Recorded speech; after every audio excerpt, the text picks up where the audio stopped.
ఏం పేరు? గంగులమ్మ. నా పేరు అడగలేదే.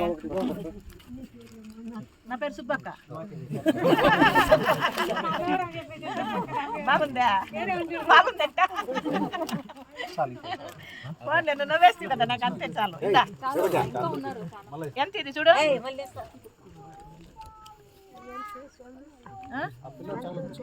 డబ్బులు ఎంతో తెలియకపోతే నేను ఇచ్చి ఉపయోగం లేకుండా అయిపోతుంది. మళ్ళా ఉండాడా? చీర కట్టుకోవేమో కదా నువ్వు. చీర వద్దులేదు, చీర కట్టుకోవు కదా నువ్వు.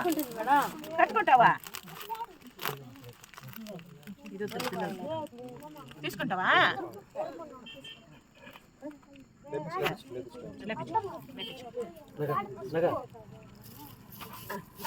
భద్రం భద్రం మెల్లిగా మెల్లిగా.